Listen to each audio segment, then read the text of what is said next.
Kenapa kemudian disebut dengan zaman fitnah? Yang ketiga disebut dengan zaman fitnah itu yaitu adalah banyaknya kemunafikan, banyak orang-orang munafik yang tersebar di antara umat, sampai kemudian menjadikan kaum muslimin itu mereka hidup di antara kantong-kantongnya orang munafik. Dan itu Allah sebutkan di dalam surat Al-Hadid ayat ke-14, yaitu kemunafikan itu banyak tersebar di mana-mana. Hari ini zamannya, dan kita harus paham apa artinya munafik. Munafik itu ikhwan, kata munafik itu artinya dari kata nafak. Nafak itu sesuatu yang masuknya itu yang disebut dengan kata nafak. Munafik itu ada dua, munafik amali dengan munafik i'tiqadi. Munafik amali tidak mengeluarkan pelakunya dari Islam. Munafik amali itu apa contohnya? Kalau ngomong bohong, kalau berjanji menyelisihi, kalau dia diberikan amanat berkhianat, itu munafik amali. Yang kita bicarakan pada zaman fitnah bukan hanya munafik amali, tapi munafik i'tiqadi yang Allah sampaikan dalam surat Al-Hadid ayat 14. Munafik i'tiqadi itu apa? Dohirnya Islam, dohirnya Islam, tapi dalam hatinya menyimpan kebongkahan untuk membenci setiap syariat yang diturunkan oleh Allah. Kalau syariat itu tidak sesuai dengan kemauan dia tolak, dia hujat, dia buang, dan dia tidak malu dan tidak sungkan ketika dia membenci setiap syariatnya Allah. Itu munafik, akhi. Dan zaman fitnah itu banyak orang munafik. Bahkan ada satu riwayat yang disebutkan akan terjadi satu zaman ketika orang mukmin bersembunyi di balik ketiaknya orang munafik, dan itu hari ini. Orang munafik di mana-mana tanpa kita kemudian bisa untuk membendungnya.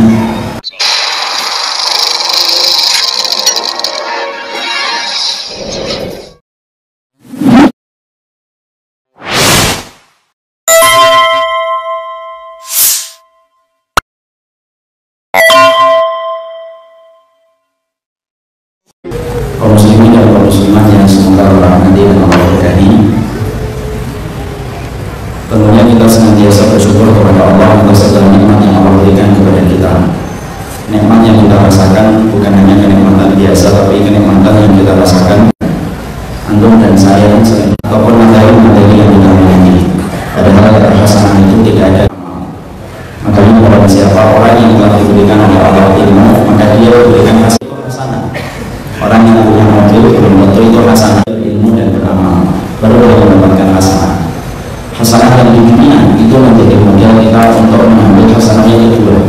Hasanah yang kedua itu hasanah kita di akhirat, yaitu adalah ketika maknanya adalah surga dan diterima Allah.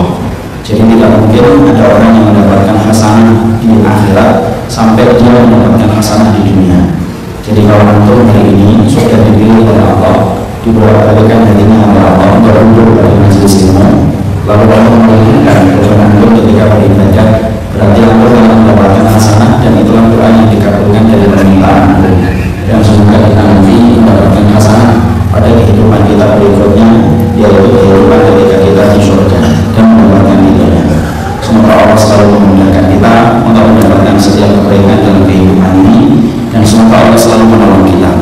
Karena yang membantu kita untuk melakukan ibadah itu bukan karena kehebatan kita, tetapi yang bisa menjadikan kita melaksanakan ibadah itu karena pertolongan Allah. Kepadanya kita berharap dan kepadanya kita meminta pertolongan supaya kita senantiasa bertambah syukur dan senantiasa kita bertambah sabar dalam setiap titik kehidupan kita. Amin insyaallah. Alhamdulillah pada kesempatan hari ini saya mendapatkan lagi di Masjid As-Salam. Ini merupakan masjid pertama yang saya isi di Balikpapan. Kalau Amirah sudah pernah, Istiqomah sudah pernah, kemudian Al-Ikhwan sudah pernah, tetapi di Masjid As-Salam baru pertama kali. Kalau ada yang nanya, gimana rasanya Ustaz? Rasanya ya pertama kali kayak menikah. Karena saya ingin berbagi yang cukup. Jadi alhamdulillah kesempatan hari ini saya ketemu dengan As-Salam, satu masjid di komplek, tetapi kepanitiaannya melibatkan setiap warga. Senang sekali, jujur saya bahagia. Saya ini tanpa formalitas dan tanpa apa-apa. Saya tadi malam berjumpa dengan bapak-bapaknya. Mereka datang dengan berbagai macam kesibukan di kantor-kantor mereka dan pekerjaan mereka, tapi mereka mampu berkhidmat kepada masjid. Karena yang paling susah itu memakmurkan masjid. Membangun masjid itu gampang, tetapi memakmurkan masjid itu susah. Memakmurkan masjid itu harus punya sifat iman kepada Allah, iman kepada hari akhir, dan tidak takut kecuali kepada Allah. Dan semoga Masjid As-Salam yang menjadi tempat kita menimba ilmu duha kali ini, seluruh panitianya mendapatkan keberkahan karena mereka telah menolong agama Allah, dan semoga mereka akan ditolong oleh Allah dalam kehidupan kamu akhirat mereka. Dan saya mohon, saya panitia dan para pengurusnya insya Allah dijaga oleh Allah dari bisikan setan untuk tidak saling bermusuhan. Semoga ada Saliman TV, ada Masjid As-Salam, ada Masjid Namira, ada Balikpapan Mengaji, dan semuanya nanti dijadikan oleh Allah bersaudara. Karena yang kita inginkan ketika kita ngaji nambah saudara, supaya bisa menjadi alasan kita dipertemukan dengan mereka kelak di surga. Sudah letih berpisah, sudah letih bermusuhan, sudah banyak air mata. Tidak layak orang mukmin itu memusuhi orang mukmin. Yang layak kita musuhi itu orang yang menzalimi saudara kita di Palestina.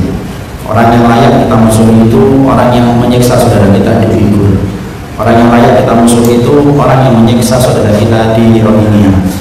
Musuh terlalu banyak, kawan terlalu sedikit, dan harusnya ilmu yang kita pelajari dari Nabi menjadikan kita saling bersaudara.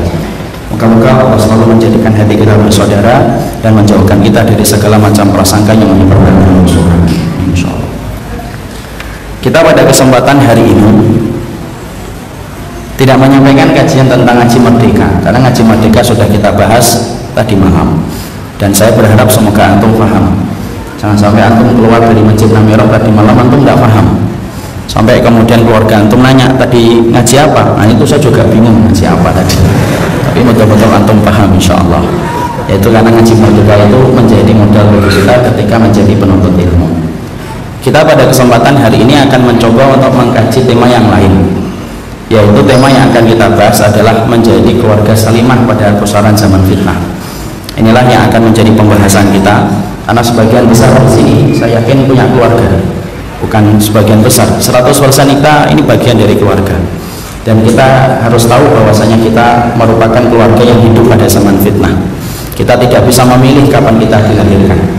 Kalau kita bisa memilih, mungkin kita pengennya lahir itu pada zaman Nabi, supaya setiap pertanyaan yang kita miliki langsung dijawab oleh Rasul, dan supaya kita melihat langsung bagaimana mukjizat Nabi itu memenangkan agama Allah. Tapi makhluk itu tidak bisa memilih, dan Allah tidak pernah salah untuk mengatur waktu kelahiran kita, di mana kita dilahirkan pada tahun-tahun ini yang disebut dengan zaman fitnah. Dan sesungguhnya menjaga keluarga kita pada zaman fitnah itu jauh lebih berat daripada menjaga keluarga kita pada zaman sebelum terjadinya fitnah yang menimpa kepada umat. Makanya ketika kita sudah menyebut fitnah, itu kan sesuatu yang mengkhawatirkan. Makanya kita harus mengkaji, kita harus mengerti supaya kita tidak tersesat, dan supaya kita menjadi bagian keluarga yang selamat untuk bertemu di dunia, dan kelak nanti akan bertemu dalam kehidupan di surga insya Allah. Sekarang mari kita bahas dulu, sebelum kita membahas zaman fitnah, kita bahas dulu tentang keluarga, sebelum nanti kita membahas apa yang dilakukan oleh keluarga salimah ketika mereka berada pada zaman fitnah. Kita buka dengan kata keluarga. Antum tahu ikhwan, momentum hidup yang tidak pernah mampu dilupakan dengan cepat itu adalah ketika kebersamaan kita dengan keluarga. Keluarga ketika kita kumpul sama bapak kita, ibu kita, anak kita, istri kita, om kita, ataupun bibi kita, maka itu merupakan satu fragmen kehidupan yang tidak bisa dihapus. Karena apa? Karena itulah sesuatu yang paling berharga yang mengendap pada hati dan jiwa kita dan tidak bisa dihapuskan.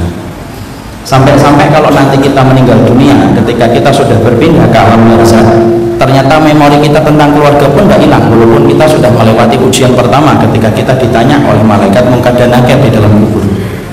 Makanya ada sebuah riwayat dari Bara' bin Azib, manusia itu ketika dicabut roh dari jasadnya, maka yang mencabutnya malaikat maut, yang menyambut roh itu adalah malaikat rahmah kalau dia orang beriman. Kemudian dikasih kain kafan dari surga dan minyak wangi dari surga, dibawa ke langit, menembus langit yang pertama, langit yang kedua, langit yang ketiga, dan setiap pintu langit minta dibukakan dan dibukakan untuknya, dan setiap malaikat itu memujinya kalau dia orang beriman atas amal soleh yang dilakukan ketika di dunia. Sampai mentok langit yang ketujuh nggak dibukakan. Kemudian Allah berfirman, sesungguhnya hambaku ini aku ciptakan dari tanah, kembalikan dia ke tanah, dan disitulah nanti aku akan membangkitkan kembali. Maka ruhnya dikembalikan lagi ke jasad yang dibawa para pelayat ke area kuburan untuk dimasukkan ke liang kubur. Bertemu kembali itu ruh dengan jasad. Sempat mendengar suara terompah kaki terakhir kali ketika meninggalkan kuburan. Didatangi oleh malaikat Munkar dan Nakir bertanya tentang ujian pertama, siapa rohnya, siapa nabinya, dan apa agama yang diurus kepadanya. Kalau dia mampu menjawab, maka kemudian Allah berfirman di atas arasnya, "Shadaqa abdi, ini hamba yang benar nih, jujur dalam iman dan hidupnya. Waftahu lahu baban ilal jannah, maka bukakanlah pintu antara dia dengan surga. Maka kemudian dibuka hijab yang menghalangi antara barzah dengan surga. Maka dia melihat surga. Nikmat atau tidak? Nikmat melihat surga kok. Antum kalau tidak percaya, sekali-kali berdiri jam 1 siang panas terik di depan mall, pintu gerbangnya. Setiap pintunya terbuka, terasa dingin atau tidak? Dingin, insya Allah. Tutup lagi, panas lagi. Maka itu kayak analoginya. Dia melihat surga secara langsung. Lalu setelah kemudian dia melihat surga, maka kemudian didatangi orang-orang yang rupawan. Dia bertanya, mana anta? Siapa kamu? Orang itu menjawab, ana amaluka sholih. Saya ini amalmu yang sholih. Saya sholatmu, puasamu, zakatmu, dan lain sebagainya. Setelah dia mendapatkan kenikmatan itu, melewati ujian yang pertama. Antum tahu apa yang diteriakkan oleh mereka pertama kali setelah mereka menyelesaikan ujian yang pertama? Mereka berteriak, berkata, ya Rabb, aqimis sa'ah hatta arji ila ahli. Wahai Rabbku, tolong cepat segerakan kiamat supaya aku bertemu kembali dengan keluargaku. Itu menunjukkan bahwasanya keluarga itu fragmen kehidupan yang tidak pernah mampu dilupakan sampai ketika nanti kita mati akhi, dan ketika kita menyelesaikan pertanyaan munkar dan nakir, yang kita ingat pertama kali itu adalah keluarga. Dan itu adalah salah satu bagian dari perkara kehidupan yang kita miliki. Hari ini kita mendapati keluarga. Makanya orang kalau hari ini meramaikan keluarganya, sering keluar, sering kerja, tapi tak memperhatikan kewajibannya kepada keluarga. Ingat, yang setia mendoakan kita, yang setia untuk mengingat kita adalah keluarga kita. Setelah kita paham tentang keluarga ini, maka sesungguhnya keluarga itu diceritakan di dalam Al-Quran itu berbeda-beda, karena masing-masing orang soleh itu mereka diuji dengan keluarganya. Dan saya mengingatkan kepada diri saya sendiri, sesungguhnya taman kehidupan kita itu ada orang yang datang dalam teras kehidupan kita itu dua, menjadi keluarga kita. Ada yang datang membawa bunga yang membuat kita tersenyum, tetapi ada orang yang datang dalam teras kehidupan kita membawa duri yang membuat kita terluka. Artinya banyak di antara orang soleh itu yang diuji dengan keluarganya. Setelah kita mendapati keluarga itu merupakan memori yang tidak bisa dihapus. Makanya kita jumpai di dalam Al-Quran, banyak di antara orang itu diuji dengan keluarganya. Dari orang-orang soleh, Nabi Nuh diuji dengan istri dan anaknya, Nabi Ibrahim diuji dengan bapaknya, Asia diuji dengan suaminya, hatta Rasulullah pun diuji dengan pamannya, yaitu Abu Jahal dan Abu Lahab serta Abu Talib. Kenapa Allah itu memberikan setiap para nabi dan para rasul itu ujian itu didapatkan dari keluarga mereka untuk memberikan gambaran kepada kita, kalau nabiku dan rasulku saja tidak ada yang sempurna dalam keluarga mereka, apalagi keluarga kita. Ini perlu saya sampaikan supaya kalau ada di antara antum yang sedang kecewa mendapati keluarganya, antum kecewanya tidak sampai menghujam ke hati. Kenapa? Lu para nabi aja diuji dengan keluarganya. Dan itu merupakan bagian dari konteks keluarga yang diceritakan di dalam Al-Quran. Setelah kita paham begitulah keluarga, nah kita harus paham. Maka dengan keluarga kita pun sama. Maka keluarga kita akhi, sesungguhnya keluarga itu diceritakan pula lagi di dalam Al-Quran. Keluarga itu tipenya nanti ketika di akhirat itu ada 4. Yang mana kita ingin bahwasanya kita tahu bagaimana tipe keluarga ketika nanti di akhirat, supaya kita tahu bagaimana menjadikan keluarga kita mendapatkan kebaikan dalam kehidupan di akhirat. Tipe keluarga bagaimana Ustaz? Tipe keluarga kita nanti di akhirat itu diceritakan oleh Allah di dalam Al-Quran ada 4. Ada tipe keluarga itu yang pertama, kata Allah, tipe keluarga yang ketemu di dunia tetapi tidak pernah bertemu di akhirat selama-lamanya. Siapa yang mengisi poin yang pertama, sifat semacam ini? Ini tipe keluarga orang yang berbuat syirik, tipe keluarga yang berbuat kufur dan mereka melakukan kemunafikan secara i'tiqadi. Ketemu di dunia tapi tidak akan pernah ketemu di akhirat. Makanya Abu Jahal tidak akan ketemu dengan Abu Lahab, Abu Lahab tidak akan ketemu dengan Ummu Jamil, hatta Rasul pun tidak pernah bertemu dengan Abu Talib, pamannya beliau yang tidak beriman sampai beliau meninggal dunia. Kenapa? Karena kesyirikan itu membakar tiket pertemuan yang akan terjadi antara keluarga itu nanti di akhirat. Allah hanya memberikan pertemuan bagi mereka di dunia, tapi tidak ada lagi pertemuan di akhirat. Makanya saya pernah mendapati ada tetangga saya dulu ketika masih ngontrak, ada tetangga saya non muslim, anaknya meninggal dunia ketika SMA, nangis-nangis meraung-raung. Maka anaknya baru 17 tahun. Ketika saya melihat beliau menangis meraung-raung itu, yang berpikir saya cuma satu, ya sudah, itulah pertemuan bagi mereka 17 tahun di dunia. dan tidak ada lagi pertemuan di akhirat. Kenapa? Karena tidak ada yang bisa mempertemukan mereka, karena kekafiran itu menghalangi mereka untuk ketemu. Dan itu yang kita baca di dalam surat Al-Waqiah. Makanya Allah berfirman apa? Ya waddul mujrimu law yaftadi min adabi yawma idzin bi banihi wa sahibatihi wa akhihi. Makanya orang kafir itu nanti pada waktu hari kiamat ketika sudah melihat api neraka secara langsung, apa yang dikatakan orang kafir itu? Mereka berkata, ini bapakku, ini ibuku, ini anakku, ini kolegaku, ini saudara besarku, dan ini keluarga besarku. Masukkan mereka ya Allah semuanya ke neraka, tapi satu, selamatkan saya dari api neraka itu. Dan itu akan terjadi nyata ketika nanti orang akan menggantikan keluarganya. Kalau mereka di dunia itu ketemu dalam kondisi syirik dan kufur, maka tidak ada lagi pertemuan bagi mereka nanti di akhirat, insyaallah. Makanya antum kalau sedang melihat film Hollywood itu tidak usah baper, biasa aja. Karena romantisnya mereka itu hanya di dunia toh. Bagi yang masih melihat film-film Korea itu juga sama, itu tidak usah baper. Kalau ada yang masih melihat film Korea harus diruqyah, insyaallah. Tidak usah baper, ya Allah Ustaz romantis banget. Alah, romantis di dunia. Tidak akan lagi romantis nanti di akhirat. Masya Allah makannya ditemani dengan bunga mawar, ya nggak bisa beli daging. Ya kan? Romantis banget Ustaz, pakai candlelight, pakai lilin, halah, karena dia tahu TDL listrik lagi naik, makanya pakai lilin. Maka kemudian tidak usah kita baper. Kenapa? Pertemuan bagi orang yang tidak beriman sama Allah itu hanya sebentar di dunia, tapi tidak ada lagi pertemuan untuk mereka di akhirat. Walaupun mereka itu kayak Romeo dan Juliet sampai matinya berpegangan tangan, halah tidak akan pernah berpegangan tangan di akhirat itu. Dan itu tipe keluarga yang pertama, ketemu di dunia tapi tidak pernah ketemu di akhirat. Ada tipe yang kedua yang dikatakan oleh Al-Quran, yaitu adalah keluarga yang tidak pernah ketemu di dunia tapi ketemu di akhirat, di surga. Siapa ini? Banyak contohnya, kayak Khadijah tidak bertemu dengan Aisyah, tapi ketemu nggak nanti di akhirat? Ketemu. Ibu saya tidak ketemu anak saya, yaitu Basam. Yang terakhir tidak ketemu karena ibu saya meninggal 3 tahun lebih dulu daripada lahirnya Basam. Tapi kalau ibu saya di surga dan Basam nanti insya Allah moga-moga menjadi penduduk surga, maka insya Allah ketemu. Walaupun tidak pernah ketemu dalam kehidupan di dunia. Kenapa? Sama-sama beriman. Walaupun tidak ketemu di dunia, ketemu di akhirat. Sama, kita sama Nabi itu tidak pernah ketemu Nabi. Tapi kalau kita taat sama Nabi, ngikutin sunnahnya Nabi, dan mengikuti sunnah Nabi itu tidak usah nyesatin setiap orang. Ngikutin sunnah itu tidak identik dengan menyesatkan orang. Kalau kemudian kita ngikutin sunnahnya Nabi, maka walaupun kita tidak berjumpa dengan Nabi di dunia, tapi kita pasti akan ketemu dengan Nabi. Di mana? Di Telaga Al-Kautsar. Dan kita akan bertemu dengan Rasulullah, Kenapa? Salah satu kenikmatan surga itu saling bisa mengunjungi satu dengan yang lainnya, walaupun tingkatan surganya itu berbeda-beda. Surga itu kan punya tingkatan. Dan ingat, tingkatan bawah bisa melihat ke atas, atas bisa melihat ke bawah. Kalau antum di sini kan nggak bisa melihat ke atas. Nanti iri dong Ustaz melihat yang di atas. Di surga tidak ada iri. Kalau masih ada iri berarti masih di Balikpapan baru. Nggak ada iri. Nggak ada iri. Dan kemudian kita bisa mengunjungi Nabi Adam, bisa mengunjungi Nabi Musa, walaupun kita tidak pernah ketemu di dunia. Dan nanti ketika ketemu dengan Nabi Adam, jangan kaget, Nabi Adam itu tingginya 40 meter. Kenapa kok sekarang kita semakin pendek Ustaz? Karena maksiat.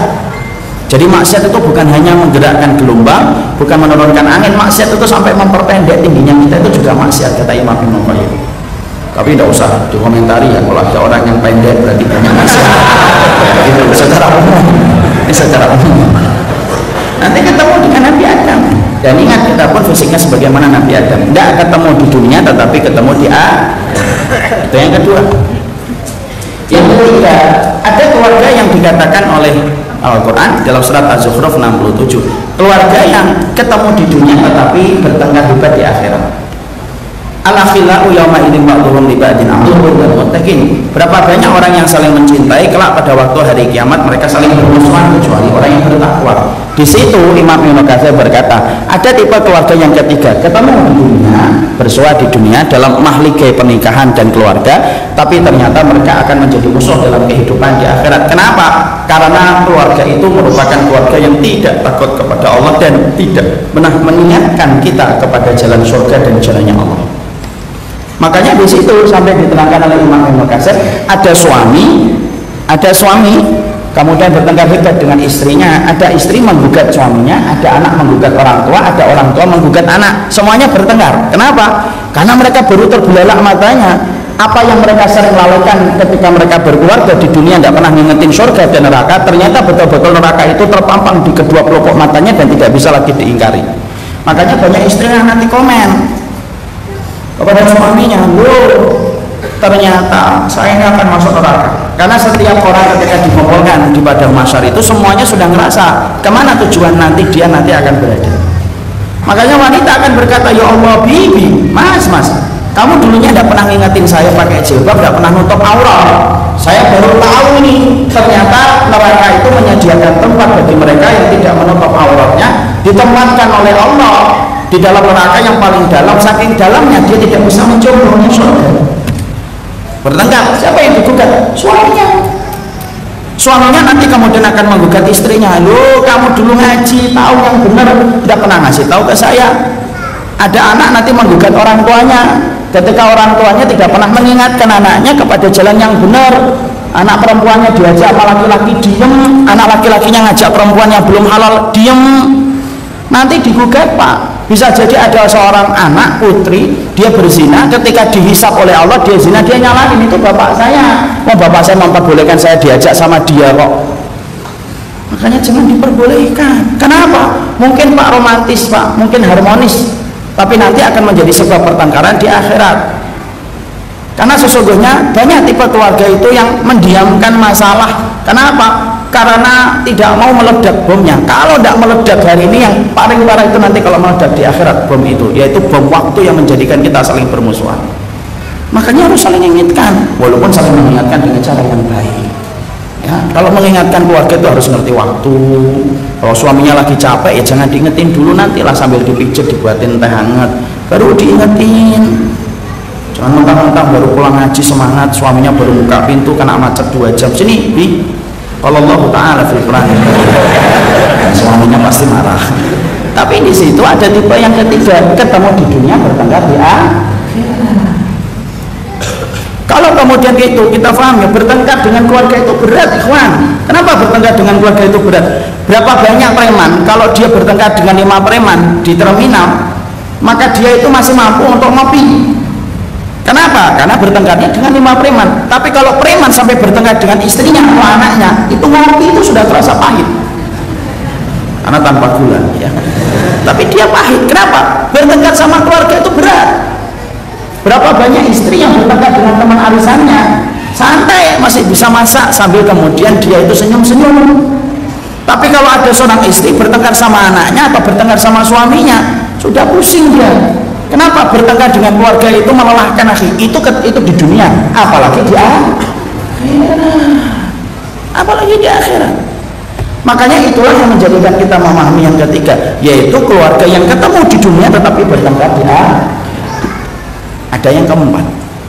Yang keempat itu apa? Yaitu tipe keluarga yang ketemu di dunia, bertemu di akhirat dalam surat Tur 21 sampai 26. Ketemu dia di dunia, ketemu nanti di akhirat. Karena mereka apa? Musyrikun, karena mereka takut kepada Allah Subhanahu wa taala. Itulah keluarga yang kita inginkan. Keluarga yang keempat, yaitu keluarga yang ketemu di dunia tetapi ketemu di akhirat, yaitu bersama dengan teman-teman surga dengan kenikmatan yang Allah berikan kepada mereka. Setelah kita paham bahwasanya keluarga terbagi menjadi 4 dan keluarga yang kita inginkan adalah keluarga yang keempat, ketemu di dunia, ketemu di akhirat. Nah, sekarang kita harus paham. Makanya bagaimana kita menjadi keluarga yang salimah? Karena konsep keluarga yang terkenal itu sakinah, mawaddah dan warahmah. Walaupun saya tidak pernah menjumpai itu di antara ulama dulu ya, tapi tidak apa-apa, maknanya bagus. Tapi ada satu sifat keluarga yang hari ini jarang kita bahas. Selain sakinah, selain mawaddah dan selain warahmah, apa? Keluarga yang salimah. Salimah itu apa? Bukan salimah TV, salimah. Salimah itu yang keluarga yang selamat.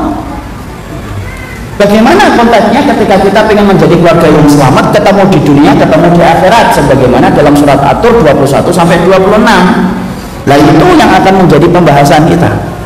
Dan sesungguhnya menjadikan keluarga kita menjadi keluarga yang salimah itu bukan sesuatu yang gampang dan bukan sesuatu yang mudah. Kenapa? Karena kita hidup pada zaman fitnah.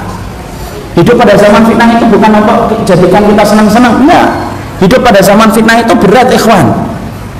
Jangan antum merasa wah enak ya hidup pada zaman fitnah, dilipat gandakan pahalanya. Antum tidak pernah paham hidup pada zaman fitnah itu berat. Makanya doanya Rasulullah itu apa? Allahumma inni a'udzubika minal fitani ma dhahara minha wa ma batan. Ya Allah, aku berlindung kepadamu dari segala macam fitnah, fitnah yang nampak dan tidak nampak. Itu menunjukkan bahwasanya fitnah itu berat, fitnah itu sulit. Makanya sampai ada seorang sahabat itu takut betul dengan fitnah. Siapa itu? Umar bin Khattab. Umar bin Khattab itu kan kita paham imannya kayak apa, tapi ternyata Umar bin Khattab itu walaupun imannya luar biasa, sekuat itu, bahkan setan pun akan rela untuk mundur daripada bertemu dengan Umar bin Khattab dalam satu gang. Tapi ternyata Umar bin Khattab itu takut dengan fitnah dan tidak pernah berharap untuk ketemu fitnah. Kenapa? Karena orang beriman itu tahu hidup pada fitnah itu sesuatu yang sulit dan sukar. Jadi antum tidak boleh minta fitnah, apalagi minta ya Allah panjangkan umurku supaya ketemu Dajjal. Tidak usah. Oh, gogrok antum nanti susah menepi Dajjal, karena tidak boleh kita minta fitnah.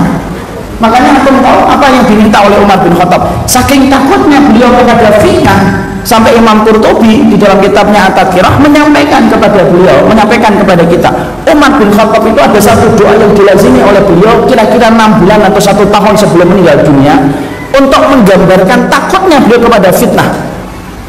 Sampai kemudian beliau berdoa, Allah, apa doanya Umar bin Khattab? Allahumma inni as'aluka fi'lal khairati wa tarqa munkarati wa hubbal masakin wa idza aradta adarta fin nasi fitnatan faqbitni ilaika ghairu maftuni. Itu kata doanya Umar bin Khattab.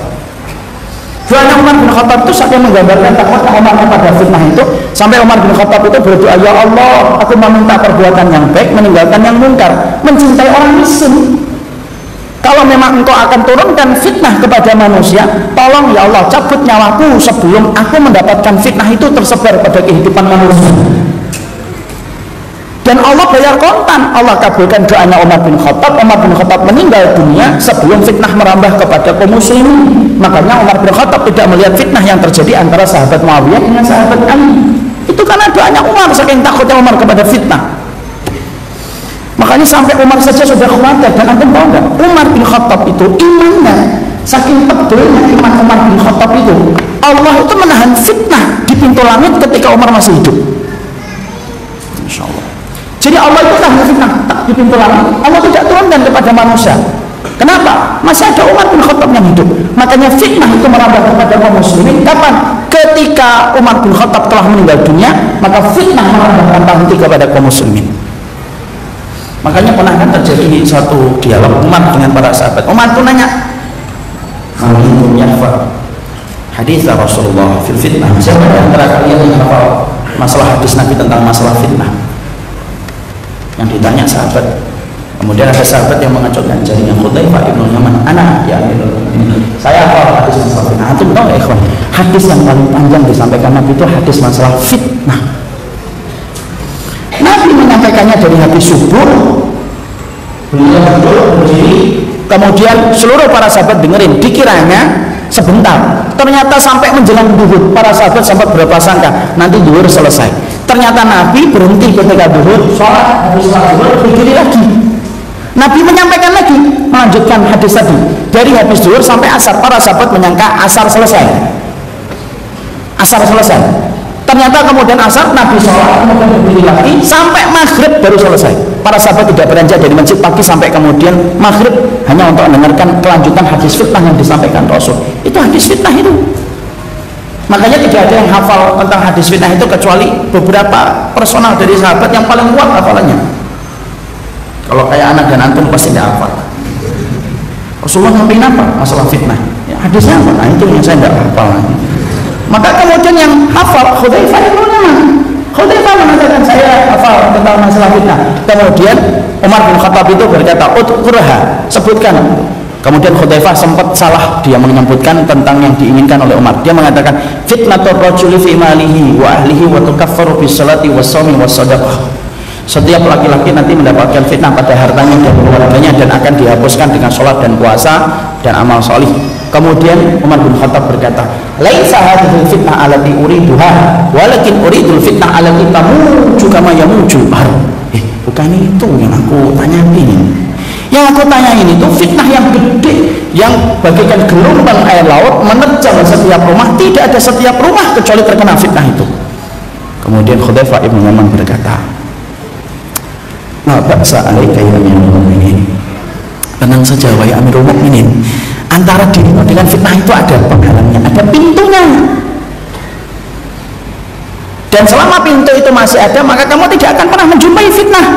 Kata Hudzaifah ibn Yaman, kamu tidak akan pernah menjumpai fitnah. Kemudian Umar bin Khattab cerdas, beliau bertanya kembali kepada Hudzaifah, yuftah lalikal bab am yuksar, apakah pintu itu nanti dibuka ataukah pintu itu nanti dirusak? Dijawab sama Hudzaifah, pintu itu nanti dirusak wahai Hudzaifah. Dan siapakah yang dimaksud Hudzaifah pintu itu? Umar bin Khattab. Dan Umar bin Khattab dirusak, artinya apa? Beliau matinya bukan sakit, tetapi matinya dibunuh oleh Abu Lu'lu'ah al-Majusi. Nah, disitulah kita paham, itulah bagaimana kekhawatiran Umar bin Khattab terhadap fitnah. Makanya kita kalau hari ini ada ustaz ngomong kita hidup pada zaman fitnah, antum jangan senyum, alhamdulillah, nah gitu. Tapi ketika kita kemudian diingetin oleh para ustaz bahwasanya kita hidup pada zaman fitnah, itu sebenarnya sedih. Kenapa? Karena beban yang kita bawa, apalagi kalau nanti kita menjaga anak-anak kita, itu berat dan sulit, ikhwan. Tapi bagaimanapun itu konsekuensi yang harus kita pegang, karena kita telah ditakdirkan untuk lahir pada zaman fitnah. Makanya setelah kita mengerti itu, nah kita punya rasa takut. Nah sekarang setelah kita mengerti betapa khawatirnya orang mukmin terhadap fitnah, sekarang pertanyaan kita, artinya fitnah itu apa sih Ustaz? Nah ini juga harus kita mengerti. Jangan sampai kemudian kita dengar kata fitnah, tapi akhirnya kita nggak pernah paham dan tidak pernah mengerti artinya fitnah itu apa. Ada yang mengatakan fitnah itu memberitakan berita yang tidak sesuai dengan fakta, itu fitnah. Nah, itu fitnah menurut bahasa Indonesia. Apalagi ada yang mengatakan hati-hati dengan fitnah. Fitnah lebih kejam daripada pembunuhan. Itu dalilnya benar tapi tafsirnya salah. Fitnah yang lebih kejam daripada pembunuhan itu bukan pemberitaan yang tidak sesuai dengan fakta, tapi fitnah yang maksudnya di situ apa? Kesyirikan, itu lebih kejam daripada pembunuhan. Berarti kita masih belum paham tentang fitnah. Fitnah itu apa? Makanya kemudian kita bahas dulu. Nanti ada korelasinya dengan keluarga tadi, karena keluarga Salimah pada zaman fitnah. Berarti kita harus paham dulu arti fitnah itu apa. Dan arti fitnah itu sudah dijelaskan oleh para ulama, karena sesungguhnya disampaikan berulang-ulang di dalam Al-Quran. Kalau tidak salah ada 11 kali Allah itu mengulang kata fitnah di dalam Al-Quran. Dan kita harus paham, dari 11 kali Allah menyebutkan kata fitnah bergantian, ternyata fitnah itu memiliki makna yang berbeda-beda. Satu, makanya kita bahas dulu artinya fitnah itu apa sih? Kenapa kok disebut dengan fitnah? Maka kemudian kita akan ambilkan pendapatnya dari Syekh Shalih Al-Munajjid. Kenapa disebut zaman fitnah? Ya, disebut dengan zaman fitnah karena ada yang mengatakan zaman fitnah itu ketika kiamat kecil, tanda-tandanya sudah mau habis, Ustaz. Iya, itu juga termasuk makna zaman fitnah. Dan kita paham, ikhwan, bedanya antara kiamat kecil dengan kiamat besar itu apa? Yaitu adalah kiamat kecil itu tandanya jauh lebih banyak daripada tanda kiamat besar. Dan bedanya tanda kiamat kecil itu jedanya antara satu tanda dan tanda berikutnya kadang-kadang terbentang jarak yang lama dan waktu yang lama. Kalau tanda kiamat besar enggak. Tanda kiamat besar itu kayak kalau mutiara yang terputus dia dari benangnya, maka mutiaranya itu jatuh beruntun, tek, tek, tek, tek, cepat. Itu tanda kiamat besar. Nah, tanda kiamat kecil sekarang para ulama menyampaikan hampir 80% sudah kelihatan semuanya oleh Allah. Semuanya telah diperlihatkan oleh Allah. Ya, contohnya tanah gurun pasir di Jazirah Arab, di semenanjung Arab sekarang sudah menjadi hijau. Saya kemarin umroh Mekah, dari Madinah ke Mekah, itu sebagian dari wilayahnya antara Madinah dan Mekah sudah tumbuh rumput, jadi sudah hijau. Antum nggak usah di situ. Abu Dhabi itu termasuk Arab dia. Itu antum melihat itu semanjang mata itu hijau. Oman hijau. Itu salah satu tanda kiamat yang sudah betul-betul muncul. Kita mendapati pula tanda kiamat lagi bahwasanya tidak akan terjadi hari kiamat sampai penggembala kambing itu mereka berlomba-lomba mendirikan bangunan tinggi. Antum lihat Abu Dhabi, Oman, 40 tahun yang lalu, 30 tahun yang lalu mereka masih menggembala kambing. Sekarang mereka itu hutan belantara beton, dan mereka betul-betul memiliki gedung-gedung pencakar langit dimiliki oleh mereka. Makanya sebagian ulama mengatakan disebut zaman fitnah itu apa? Karena tanda kiamat kecil sudah mulai habis dan kita mengarah kepada tanda kiamat besar. Makanya kita lihat kan kemunculan Dajjal ini sekarang sudah mulai terasa. Dan ingat ikhwan, Dajjal itu bukan jin, Dajjal itu bukan syaitan, Dajjal itu manusia. Berarti Dajjal itu kalau manusia, maka dia pasti memerlukan bantuan dari manusia yang mendukung setiap program-program ini. Makanya kita lihat kan hari ini tuh seakan-akan ada invisible hand, seakan-akan itu ada tangan yang tidak terlihat. Kita dipaksa untuk ngikutin apa yang ditentukan tanpa kita ngerti dan tanpa kita bisa membuat ini. Ya kan? Dulu kita pakai emas, dipaksa supaya kita pakai uang kertas. Tidak ada pilihan, semuanya hanya pakai uang kertas, emas ditinggalkan. Siapa yang memiliki emas sekarang? Yahudi, karena mereka yang mengambilnya diganti dengan uang kertas. Sekarang kita dipaksa lagi, uang kertas tidak laku. Diganti dengan apa? Kartu elektronik. Sampai kalau kita masuk tol itu, kalau kita tidak punya e-tol, walaupun kita punya uang 2 miliar, tidak bisa masuk tol. Pak, mana e-tolnya? Saya punya rekening 2 miliar. Anda tidak butuh rekening 2 miliar. E-tolnya mana? Dan semuanya kita dipaksa pakai itu. Makanya hal inilah kita mendapati siapa yang marahin semua kayak gini. Kan kita bertanya-tanya ini. Antum lihat ya, dulu ketika saya kecil, ketika saya masih di SD, kita ini musiknya berkiblat kemana? Ke Amerika. Ada New Kids on the Block. Oh, New Kids on the Block? Nggak tahu karena antum terlalu muda. Ini bagi yang tua-tua. Kalau ada yang tahu berarti dia tua kayak saya. Ada Gun and Roses. Kita dipaksa ke barat. Loh, sekarang tiba-tiba barat dinanti ini disuruh pindah ke Korea. Orang baratnya nggak ada yang membuat grup band atau boy band. Kita dipaksa untuk ke Korea tanpa kita ngerti kenapa kok tiba-tiba sekarang kita ke Korea. Itu kalau kita pikir itu invisible hand, tangan yang tidak terlihat itu, dan itu program itu. Makanya kemudian akhirnya apa? Itulah sebagian ulama sampai mengatakan disebutnya zaman fitnah itu adalah ketika sebagian besar tanda kiamat itu sudah diperlihatkan oleh Allah, sampai tinggal beberapa tanda yang belum diperlihatkan dan itu menjelang tanda kiamat besar. Tapi ingat, walaupun semacam itu tetap Allah tidak akan memberikan kiamat besar sampai kita diberikan dulu kemenangan oleh Allah Subhanahu wa taala. Makanya kita harus paham kalau begitu fitnah itu kenapa zaman kita disebut dengan zaman fitnah, maka itulah yang kemudian kita harus sampaikan mulai sekarang. Syekh Shalih Al-Munajjid itu menerangkan ada banyak sekali makna yang disebutkan oleh beliau dan kita akan sebutkan 5 saja kenapa zaman kita disebut dengan zaman fitnah. Maka yang pertama disebutnya dengan zaman fitnah itu yaitu adalah ketika disebut zaman fitnah karena susahnya bersatunya orang yang beriman dan banyaknya perselisihan yang terjadi di antara orang yang beriman. Sebagaimana Allah sebutkan di dalam surat At-Taubah ayat yang ke-47.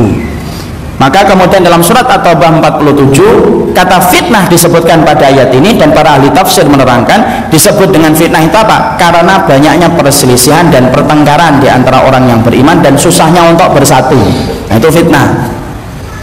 Makanya kalau kemudian kita lihat hari ini susahnya orang untuk kemudian bersatu, walaupun sekarang alhamdulillah kita sudah mendapati banyak sekali ustadz-ustadz yang mengarah kepada persatuan untuk saling bersama-sama memaklumi dulu setiap kekurangan masing-masing dari komponen dakwah. Tapi yang kita dapati dan kita jumpai memang banyaknya pertikaian dan banyaknya permusuhan. Kadang-kadang satu masjid pengurusnya pecah, bahkan kadang-kadang mengatakan dan mengajarkan satu hal kitab yang sama tapi bisa pecah. Nah, itu menunjukkan bahwasanya disebutnya zaman fitnah itu apa? Banyaknya pertikaian dan banyaknya perselisihan di antara orang yang beriman. Makanya kalau kita mendapati kayak gitu jangan dinikmati, tapi harus disembuhkan karena itu bagian dari fitnah. Makanya Allah sebutkan surat 47 surat At-Taubah ayat 47 arti dari fitnah itu banyaknya perselisihan di antara orang yang beriman. Dan salah satunya Evan yang tadi malam saya sebutkan itu. Apa sih yang menyebabkan susahnya kita untuk saling bertemu dan saling bersaudara? Yaitu ketika kita sering menjadikan fikih itu komoditi untuk saling bermusuhan. Sekali lagi saya sampaikan, fikih itu luas akhi, yang sempit itu hati kita. Silakan dibuat status itu supaya kemudian orang paham. Karena apa? Karena kemudian fikih itu luas dan kita sering tidak sadar menjadikan fikih itu menjadi komoditi kita untuk menyerang orang lain. Dan akhirnya apa? Betul dengan kata-kata fitnah, yaitu terjadinya perselisihan.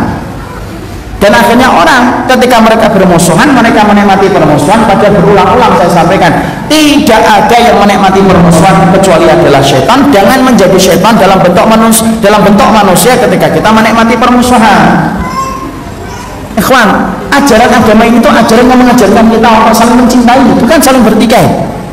Makanya antum tahu ikhwan, sampai-sampai kalau antum perhatikan dalam setiap ajaran sunnah itu mengkondisikan kita untuk saling bersatu dan saling bersama dan menjaga perasaan saudara kita. Itu inti ajaran sunnah itu kayak gitu. Antum tahu ya, saya ambilkan contoh dari satu persatu bagaimana sunnah itu selalu mengkondisikan kita untuk bareng-bareng dan supaya kita tidak saling bermusuhan. Contoh yang satu, saya ini kalau makan, kalau saya makan di satu tempat, ada sahibul bait ngajikan saya kurma. Saya datang sama teman saya, kemudian disuruhkan kurma. Dalam sunnah, anak nggak boleh ngambil kurma itu langsung dua. Kenapa nggak boleh ngambil kurma langsung dua? Karena ada teman antum. Masya Allah, baru nyebut kurma teh datang.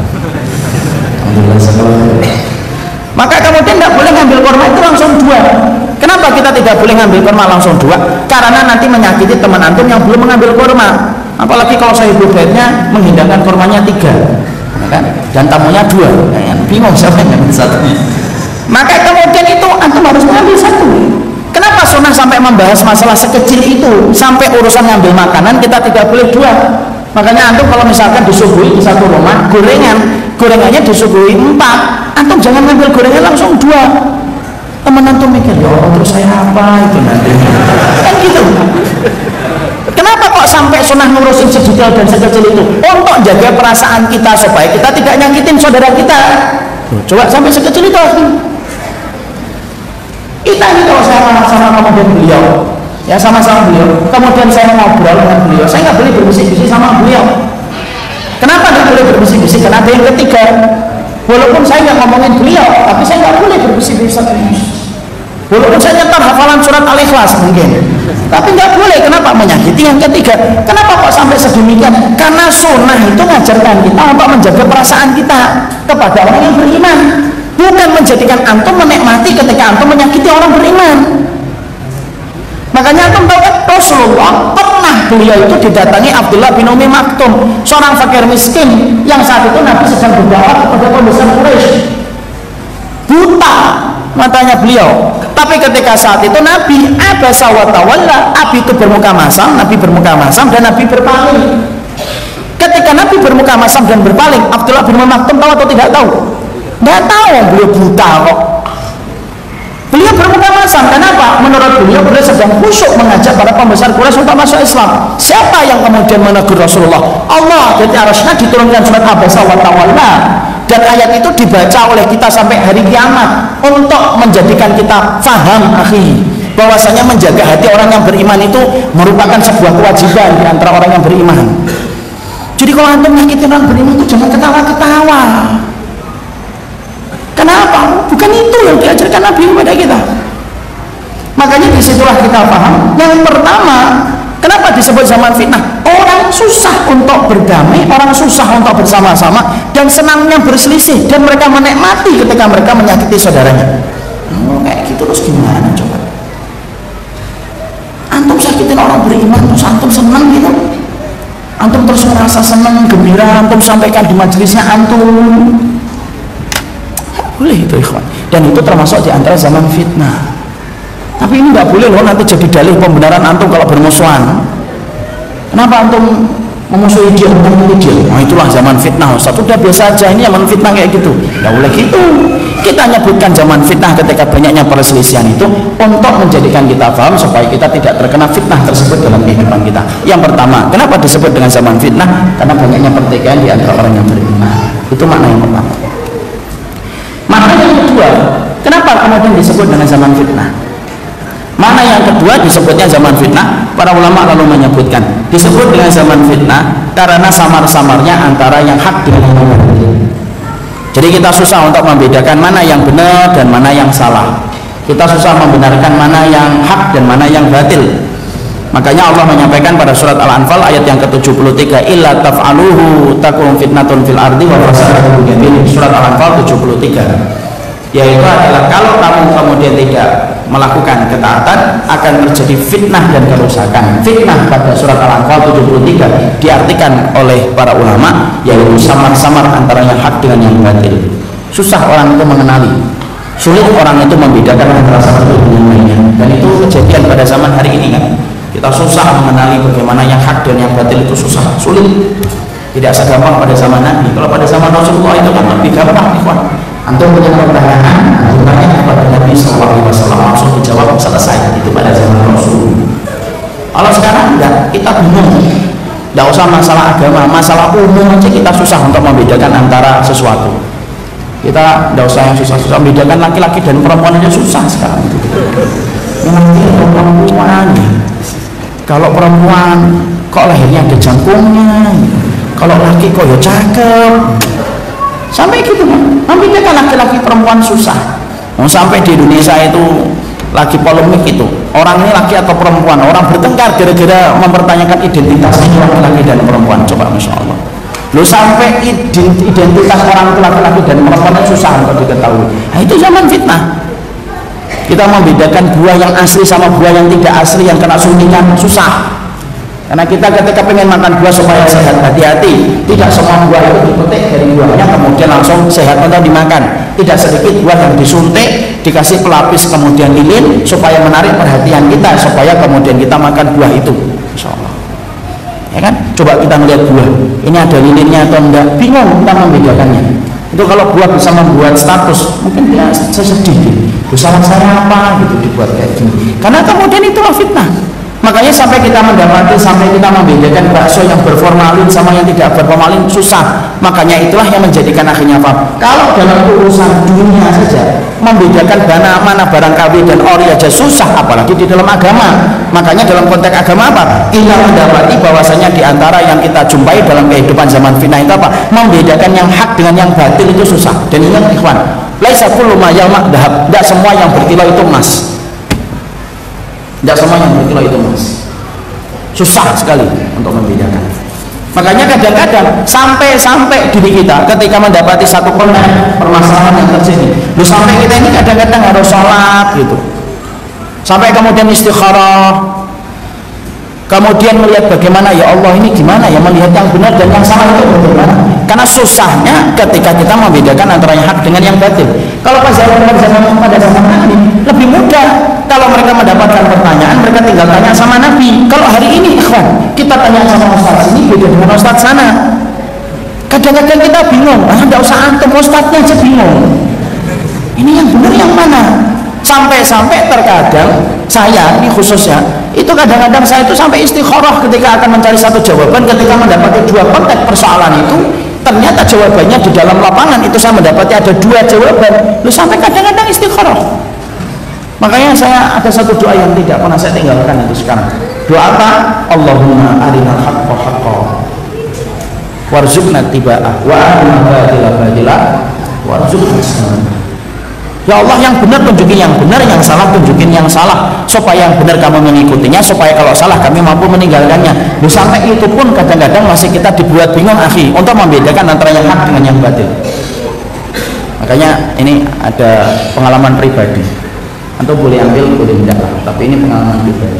Saya pernah ngajar di salah satu muara masjid, tidak jauh dari masjid yang ada di kompleks sebelahnya. Di masjid kompleks sebelah itu ternyata ada pertengkaran dalam tanda kutip dua ustadz. Dua-duanya saya kenal, salah satunya saya kenal baik malah, jadi sahabat saya. Di masjid tersebut ada masalah-masalah yang sering berbeda antara ustadz ini dengan ustadz ini. Sama-sama lulusan Madinah, sama-sama lulusan Madinah. Maka kemudian pertengkaran mereka di masjid itu sampai terdengar oleh komunitas-komunitas masjid di tempat lain. Salah satunya di komunitas tempat saya ngajar. Saya karena yang satunya saya bersahabat dan saya datang sama beliau, udahlah antum enggak usah terlalu ngegas gitu, udah biarin aja, kasihan umat nanti pusing. Enggak, pokoknya saya akan sampaikan, kalau dia salah saya akan sampaikan gitu. Saya akan tegur langsung ke dia, langsung bilang panjang lebarnya. Sampai konteks-konteks masalah itu akhirnya saya pelajari apa sih yang diperdebatkan oleh dua orang ini. Yang satu sahabat saya, yang satu ya bukan teman saya tapi saya tahu karena beliau juga pelaku dakwah di Jakarta. Akhirnya kemudian saya itu sempat bingung, ini yang benar yang mana ya. sampai saya istikharah gitu. Dan akhirnya saya memandang bahwasanya sahabat saya lebih benar, walaupun saat itu saya tidak tahu apakah jawaban saya ini objektif atau subjektif. Sampai akhirnya saya mendapati sebuah kejadian, sahabat saya yang satu itu meninggal dunia, sakit perut tiba-tiba parah, masuk ke ICU sampai kemudian beliau dalam waktu 1 hari 1 malam di ICU meninggal dunia. Hari Ahad malam Sabtu, dini hari Ahad dini hari, saya kemudian habis kajian mendatangi beliau, dan ketika saya datangi beliau ada sesuatu yang tidak bisa saya nafikan. Saya ketika datang kepada beliau, mayatnya itu ketika sebelum dikafani dan dimandikan dan dikafani, saya melihat itu dahinya berkeringat. Saya usap lagi, berkeringat lagi. Saya usap lagi, berkeringat lagi. Usap lagi, berkeringat lagi. Sampai beliau dikafani, kan ketika sebelum dibawa ke liang kubur masih dibuka wajahnya. Kita cium pun di sini masih berkeringat di sini. Padahal saya tahu betul ya, Rasulullah bersabda, yamutul mu'min bi al-jabil. Matinya orang mukmin itu selalu berkeringat dahinya. Ketika beliau meninggal, yang satunya nggak dapat takziah. Ya sudah, sampai beliau dikuburkan, meninggal dunia beliau dikuburkan. Tiba-tiba beberapa hari kemudian saya mendapati sebuah hadis. Janganlah kamu mempercayai seseorang berlebihan, kata Nabi. Jangan kamu mendustakan seseorang berlebihan sampai kamu melihat bagaimana dia ketika dimatikan oleh Allah. Baru saya yakin, oh berarti sahabat saya itu yang insya Allah lebih benar daripada yang satu. Kadang-kadang itu ikhwan. Makanya pada zaman fitnah itu sulit sekali, susah mengenali kebenaran. Makanya jangan buru-buru merasa puas ketika mendapati ilmu, seakan-akan itu sudah puncak dari seluruh proses perjalanan antum ketika mencari kebenaran. Jangan fanatik. Kenapa? Kita tidak pernah ngerti siapa yang betul-betul berdiri di atas jalan yang benar dan siapa yang berdiri di atas jalan kebatilan. Makanya Abdullah bin Mas'ud saja pernah menyampaikan dalam salah satu perkataan beliau, satajiduna aqwaman yad'una ila kitabillah wa qad nabadhu wa ra'atuhum. Kamu akan dapati satu masa orang itu bicara kitabullah dan sunnah, padahal kitabullah dan sunnah sudah dibuang di belakang punggung mereka. Nah, kita tidak ngerti. Makanya tadi saya sampaikan, laisa kullu yawman dahab, tidak semua yang berkilau itu emas. Dan itulah yang disebut dengan zaman fitnah yang kedua. Yang ketiga, kenapa kemudian disebut dengan zaman fitnah? Yang ketiga disebut dengan zaman fitnah itu yaitu adalah banyaknya kemunafikan. Banyak orang-orang munafik yang tersebar di antara umat, sampai kemudian menjadikan kaum muslimin itu mereka hidup di antara kantong-kantongnya orang munafik. Dan itu Allah sebutkan di dalam surat Al-Hadid ayat ke-14, yaitu kemunafikan itu banyak tersebar di mana-mana. Hari ini zamannya, dan kita harus paham apa artinya munafik. Munafik itu ikhwan, kata munafik itu artinya dari kata nafak. Nafak itu apa? Sesuatu yang masuknya itu yang disebut dengan kata nafak. Munafik itu ada dua, munafik amali dengan munafik i'tiqadi. Munafik amali tidak mengeluarkan pelakunya dari Islam. Munafik amali itu apa contohnya?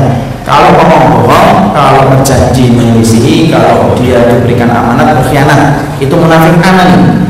Yang kita bicarakan pada zaman fitnah bukan hanya munafik amali, tapi munafik i'tiqadi yang Allah sampaikan dalam surat Al-Hadid ayat 14 tadi. Munafik i'tiqadi itu apa? Dohirnya Islam. Tapi dalam hatinya menyimpan kebongkahan untuk membenci setiap syariat yang diturunkan oleh Allah. Kalau syariat itu tidak sesuai dengan kemauan dia tolak, dia hujat, dia buang, dan dia tidak malu dan tidak sungkan ketika dia membenci setiap syariatnya Allah. Itu munafik, akhi. Dan zaman fitnah itu banyak orang munafik. Bahkan ada satu riwayat yang disebutkan akan terjadi satu zaman ketika orang mukmin bersembunyi di balik ketiaknya orang munafik. Dan itu hari ini. Orang munafik di mana-mana tanpa kita kemudian bisa untuk membendungnya. Dan kita harus paham, ikhwan, munafik i'tiqadi itu merupakan salah satu di antara dosa yang paling berat ketika melakukan dosa kepada Allah setelah kesyirikan, itu kemunafikan i'tiqadi. Makanya sampai kita mendapati Imam Al-Qurtubi itu menyampaikan neraka itu punya 3 tingkatan. Tingkatan yang pertama itu permukaannya.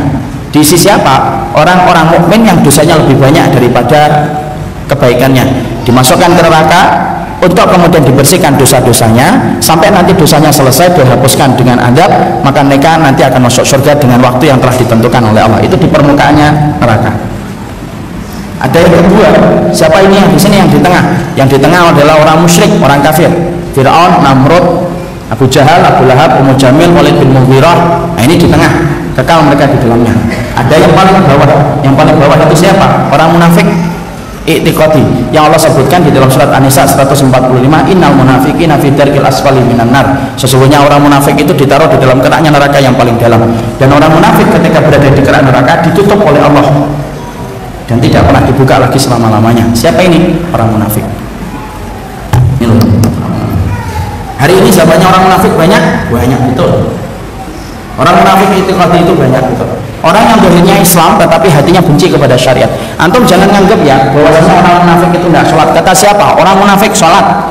Jangan bilang orang munafik itu tidak puasa. Orang munafik puasa.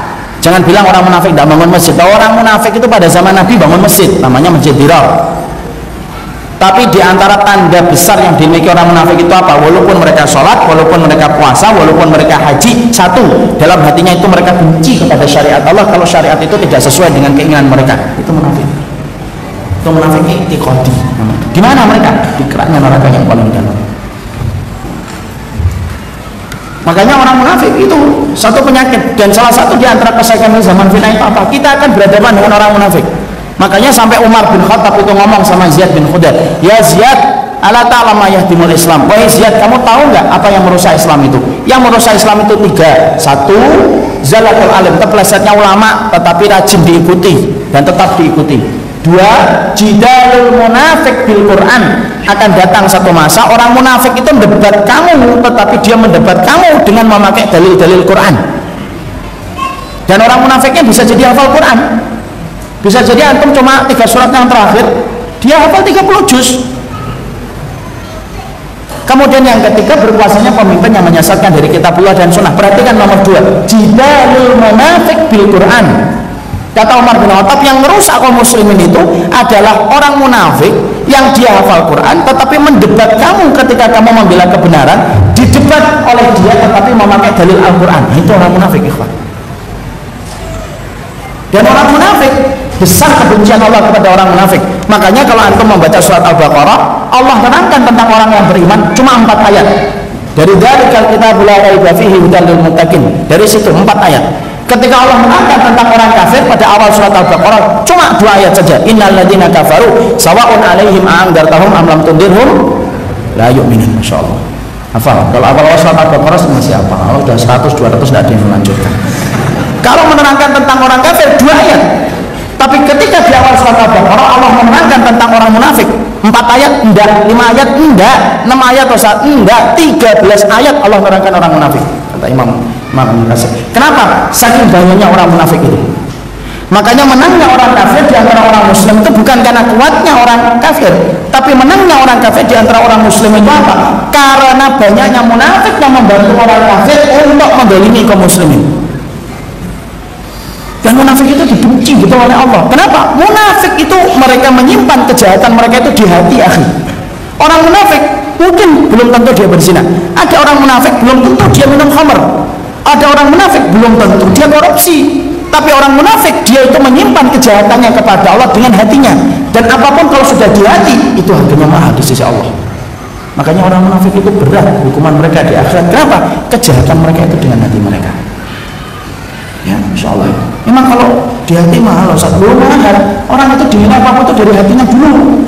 Coba kalau antum ada seorang ikhwan pengen sama perempuan, perempuannya nolak-nolak dia.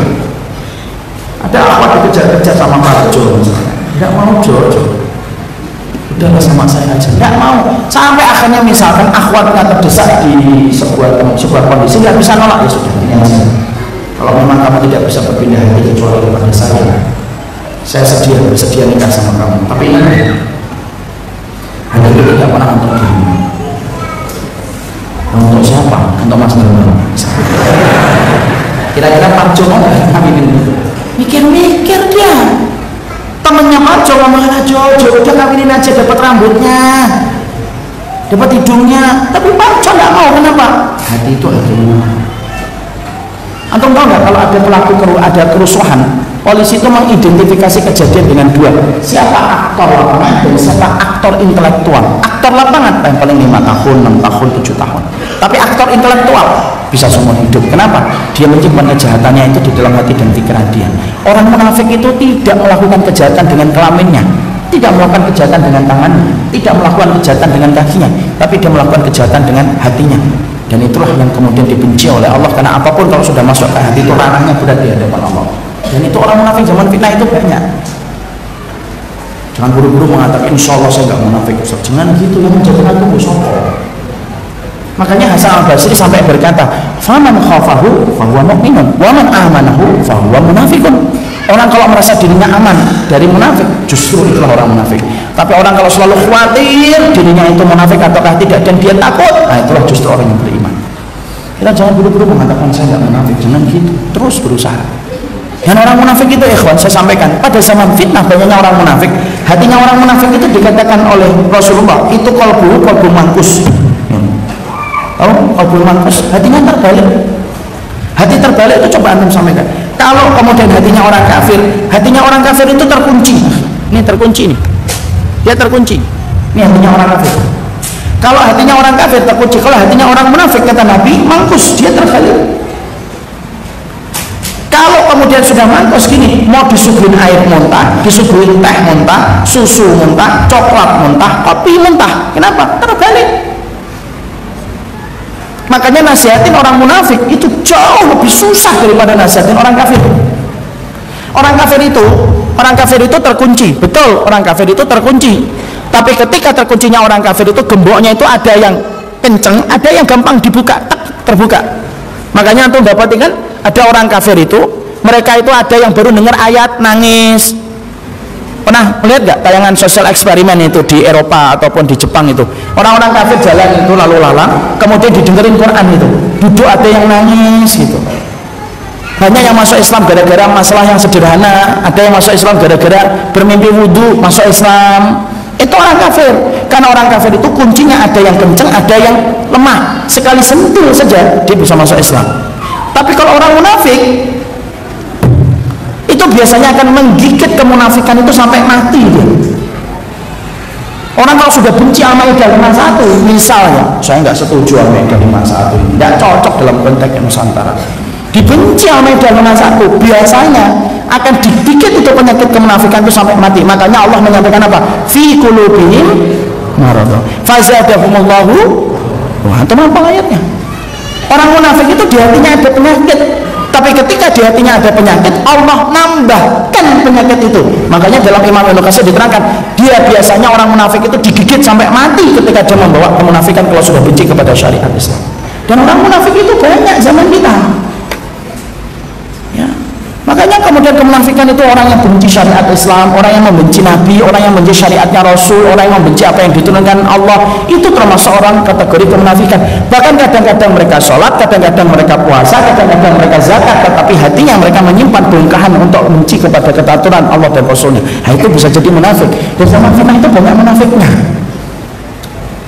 Masya Allah itu. Ya. Makanya kita betul-betul memahami itulah yang ketiga, yaitu kenapa disebut dengan zaman fitnah. Disebut dengan zaman fitnah itu yang ketiga karena sesungguhnya banyaknya kemunafikan yang tersebar sebagaimana dalam surat Al-Hadid ayat ke-14. Kemudian yang keempat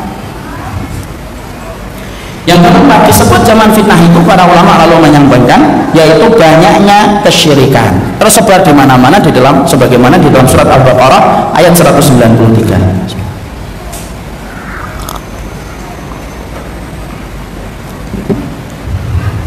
Allah menyampaikan pada surat Al-Baqarah 193, wa qatiluhum hatta la takuna fitnah wa yakuna dinu kulluhu lillah. Allah menyampaikan, wa qatiluhum hatta la takuna fitnah, maka perangilah mereka supaya tidak terjadi fitnah. Fitnah pada surat Al-Baqarah 193 disampaikan oleh Imam Ibnu Katsir, banyaknya kesyirikan yang tersebar di mana-mana. Makanya kita hari ini menjumpai kesyirikan itu di mana-mana. Dalam bentuk apapun sudah kita menjumpai kesyirikan. Di televisi nasional ada sebuah program ratingnya tinggi, tetapi programnya isinya adalah kesyirikan. Dan ingat loh, dukun sekarang tidak sebagaimana dukun konvensional tahun 80-an pakai hitam-hitam, matanya melotot-melotot, kumisnya panjang dipuntir-puntir, akiknya ada 7, enggak gitu. Sekarang dukun sudah bereformasi, dia bertransformasi. Dukunnya pakai jas, operasi plastik mungkin, kemudian kelihatan cute, Nah, itu sama, itu sebenarnya adalah sebagai bagian dari kesyirikan. Makanya kesyirikan nyebar di mana-mana, itulah yang disebut dengan fitnah. Makanya betul apa yang dikatakan Nabi, sesungguhnya kata Rasulullah, wa ma antum fi syirki illa kasyaratil bayda fi jildi sauril aswadi. Makanya Nabi mengatakan perumpamaan umatku yang jatuh dalam kesyirikan sebagaimana domba yang berwarna hitam, kata Nabi, dari ujung moncongnya sampai ekornya itu hitam, ada garis melintang putih. Garis melintang putih umatku yang selamat dari kesyirikan, adapun hitamnya domba itu dari depan sampai belakangnya, itu menggambarkan umatku yang selamat, yang jatuh dalam kesyirikan. Saking banyaknya orang yang syirik. Dan bedanya syirik zaman sekarang dengan syirik zaman dulu itu apa? Kalau dulu itu syirik itu masih mendingan, Pak. Orang itu syirik ketika lapang, tapi kalau sempit mereka tidak mau syirik. Kalau sekarang tidak lapang atau sempit, tetap orang itu berbuat syirik. Coba kalau dulu Pak Rasulullah menyampaikan dalam surat Al-Ankabut, fa idza raqibu fil fulki da'allaha mukhlishina lahuddin falamma najaw minal barri idahum yusyrikun. Orang musyrik dulu kalau mereka naik kapal, tiba-tiba kapal mereka digulung dengan ombak yang tinggi, mereka tidak syirik, langsung da'allaha mukhlishina lahuddin, mereka berdoa kepada Allah dengan ikhlas. Itu orang musyrik dulu tuh gitu. Kalau mereka sedang ketakutan, tidak ada yang mereka minta kecuali langsung kepada Allah. Jadi mereka tidak nyebutkan Lata, Uzza, Hubal, alah kelamaan menurut mereka, muter-muter langsung, ya Allah selamatkan kami. Itu dulu. Kalau syirik hari ini, kata para ulama, lebih parah daripada kesyirikan pada zaman dulu. Apa? Mau lapang, mau sempit, tetap syirik. Mau sampai urusan cinta aja dibawa syirik kok. Cinta ditolak, dukun bertindak, itu syirik.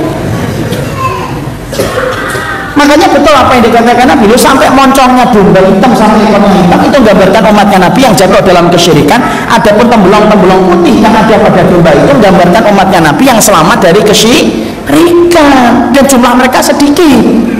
Makanya syirik itu ngepung kita di banyak tempat atas nama bermacam-macam, atas nama tradisi, atas nama kebiasaan orang tua. Tapi intinya meyakini penguasa lain selain Allah, ketika Allah sudah mengatakan lillahi mulkus samawati wal ardi. Lu sampai syirik itu ya kawan Afan ya. Kalau antum buka Play Store itu, antum buka Play Store, antum ketik paranormal, itu muncul programnya ratusan paranormal itu. Nggak usah diketik. Saya aja sama aja. Sini langsung ketik paranormal. Nggak usah ya kawan. Antum percaya mana aja. Cukup saya aja yang menjadi korban untuk nyari kata-kata. Karena ada ikhwan yang ngingetin saya tentang itu. Makanya kemudian itulah syirik di mana-mana dikepung. Sampai ketika kemudian orang mau mengajukan caleg, nanti kemudian dukun laris tempat parkirnya, rumahnya dukun itu sampai panjang parkirnya. Kan begitu. Makanya kemudian itulah yang disebut zaman fitnah, sampai-sampai terjadinya kesyirikan itu di mana-mana.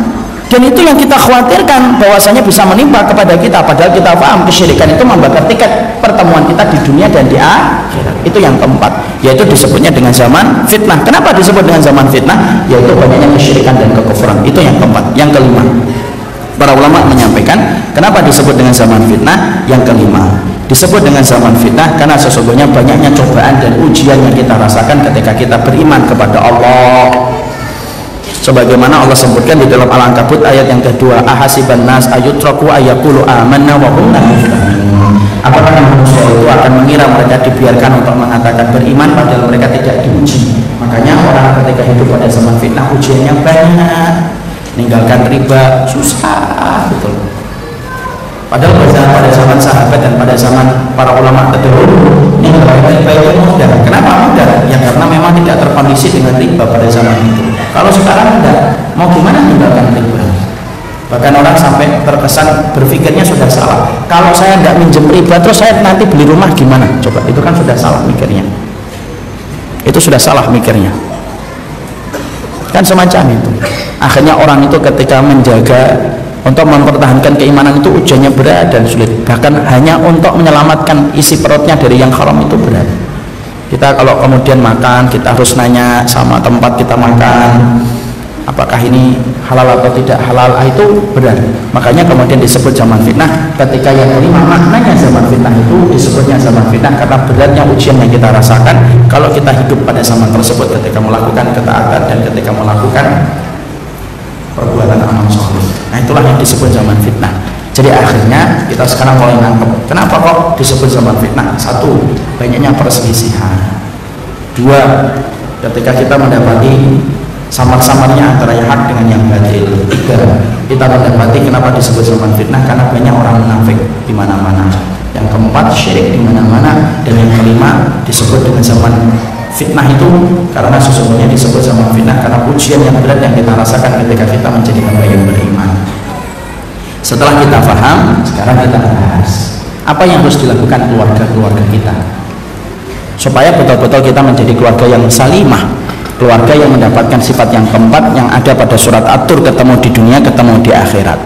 Maka kemudian para ulama menyampaikan ada beberapa poin, ada 5 poin yang harus kita lakukan sebagai bagian dari keluarga salimah supaya kita selamat pada zaman fitnah. 1, yaitu yang pertama, harus betul-betul tidak pernah berhenti untuk mencari kebenaran dalam prosesnya ketika mencari ilmu. Harus betul-betul nyari ilmu terus.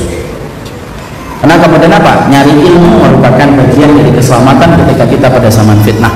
Ilmu yang kita maksudkan pada poin ini adalah apa yang ditanya, apa yang disampaikan ulama, qala Allah wa qala Rasul. Apa yang dikatakan Allah dan apa yang dikatakan Rasul, itulah yang disebut dengan ilmu. Ya, kenapa? Tidak mungkin Pak, keluarga saya dan keluarga antum akan selamat sampai kemudian kita mencari ilmu tanpa kita fanatik, tanpa kita ta'assub, tanpa kita taklid. Maka carilah ilmu, karena ilmulah yang akan menyelamatkan kita pada zaman fitnah. Karena obat dari getirnya zaman itu adalah ilmu. Makanya ada sebuah riwayat disampaikan oleh Nabi, Dajjal nanti ketika muncul, maka Dajjal itu akan mendatangi, yang pertama itu salah satunya Arab Badui. Arab Badui itu didatangi Dajjal. Kemudian Dajjal akan berkata kepada Arab Badui itu, ana rabbuka, saya ini Tuhanmu. Arab Badui itu mengatakan, la innama anta Dajjal, enggak, kamu itu Dajjal. Loh, saya ini Tuhanmu. Fa'ti bihadalil, tunjukkan kalau kamu memang Tuhanku, tunjukkan dalilnya. Mana dalilnya bahwasanya kamu itu adalah Tuhanku? Apa yang kamu mau? Kata Dajjal. Yang kamu mau apa? Yang saya mau bangkitkan orang tuaku hidup dari kuburnya. Nah, itu kecil, kata Dajjal. Kemudian Dajjal memberikan perintah kepada jin yang setia mengikuti Dajjal, serupakan wajahmu dengan wajah orang tua Arab Badui itu, dan kamu seakan-akan bangkit dari kuburannya mereka. Langsung setan mampu melakukan itu, masuk ke kuburan orang tua Arab Badui itu, menyerupakan wajahnya dengan wajah orang tua Arab Badui itu, kata Nabi. Bangkit dia dari kuburannya, menemui Arab Badui itu yang sebenarnya itu adalah jin, bukan orang tua aslinya. Maka orang tua itu berkata, nak, ini adalah Tuhanmu. Arab Badui itu langsung beriman kepada Dajjal, mendapatkan surganya Dajjal yang hakikatnya adalah nerakanya Allah. Dajjal kemudian mendatangi yang kedua, seorang pemuda yang kemudian Dajjal mengatakan, ana rabbuka, saya ini Tuhanmu. Pemuda itu mengatakan, la innama anta Dajjal, kamu itu adalah Dajjal. Enggak, saya ini Tuhanmu. Kamu Dajjal. Kemudian pemuda itu dibunuh oleh Dajjal, disatukan kembali setelah dipotong tubuhnya, disatukan kembali setelah dibunuh. Kemudian kembali mengatakan, saya Tuhanmu, saya bunuh kamu, saya satukan kamu kembali, kamu tetap Dajjal. Dan akhirnya pemuda tersebut disiksa oleh Dajjal, mendapatkan nerakanya Dajjal, tetapi hakikatnya mendapatkan surganya Allah. Para ulama ketika mereka menjelaskan hadis ini kepada kita, mereka menjelaskan kenapa Arab Badui tidak selamat dari Dajjal, kemudian anak pemuda tadi selamat dari Dajjal. Karena Arab Badui tidak ngerti ilmu, adapun pemuda tadi ngerti ilmu. Ketika dia paham bagaimana sifatnya Dajjal, ketika dia pelajari bagaimana Dajjal itu dan fitnah-fitnahnya, maka dia tegar mengatakan itu Dajjal, walaupun Dajjal itu berusaha untuk menipu dia dan berusaha untuk kemudian menipu dia dan mengelabui apa yang dilakukan oleh pemuda tersebut. Nah, itu Pak, ilmu. Makanya menjadi keluarga salimah itu kemudian tidak boleh jauh dari komunitas ilmu. Makanya kemudian kajian itu menjadi bagian dari keluarga salimah, yaitu kajian yang tidak menambah fanatiknya antum, tetapi kajian yang menambah semangat antum di dalam kebenaran. Karena kita tidak mungkin bisa mengetahui Dajjal kecuali harus pakai ilmu, dan ilmu yang saya sampaikan itu ilmu tentang ilmu Allah dan Rasulnya, ilmu Allah dan Rasulnya. Makanya kita mendapati Dajjal itu ketika Nabi mengatakan maktubun ka'fa'ra, itu sesungguhnya di keningnya Dajjal itu ada tulisan ka'fa'ra, dan tulisan itu tidak mampu dibaca, kata Nabi, la yaqra'uhu illa mu'minun. Tidak ada yang mampu membaca tulisan ka'fa'ra pada keningnya Dajjal kecuali orang yang beriman. Orang yang beriman, kalau antum bedah definisinya di dalam Al-Quran, orang yang beriman itu dua, memadukan ilmu dengan amal solih. Makanya kita nanti tidak bisa membaca itu ka'fa'ra dalam tulisan Dajjal kalau kita tidak memiliki ilmu dan tidak beriman. Sekarang itu kabur lagi, la ilaha illallah jadi baca HTI kok. la ilaha illallah HTI kan gitu. Itu kabur. Makanya bisa jadi nanti ketika Dajjal itu muncul, dia ada tulisan Ka'faro itu di keningnya, bisa jadi orang ngomong ada itu loh Dajjal Ka'faro, itu bukan Ka'faro, itu huruf Korea, karena bacanya itu karena dia tidak punya iman. Makanya ketika kita menjadi keluarga salimah, yang penting itu ajarkan anak-anak antum itu akidah, ikhwan. Ajarkan pertama kali kepada orang tua kita akidah. Wallahi, kita meremehkan ilmu akhirat padahal kita nanti akan tinggal selamanya di akhirat, tapi kita ngejar terus ilmu dunia padahal kita hidup di dunia itu hanya sebentar. Makanya yang paling penting adalah bagaimana membangun akidah untuk umat dengan membangun akidah keluarga kita. Karena kita paham ilmu itu obat dari kepentingan zaman fitnah itu adalah ketika kita ngerti ilmunya. Jangan sampai anak saya, anak antum nggak ngerti akidah, nggak ngerti tauhid, nggak ngerti ilmu, akhirnya dia bingung tentang urusan akhiratnya, nggak ngerti kewajiban dia kepada Allah dan Rasulnya. Kalau kemudian kita nggak ngerti dan tidak memahamkan ilmu, yang jadi korban anak dan antum. Kenapa? Anak kita kalau nggak sholih, maka dia terkena fitnah. Kalau terkena fitnah, antum mati, saya mati. Anak kita mendoakan kita, doanya nggak pernah nyampe kepada kita, karena anak kita nggak sholih ketika sudah terkena fitnah.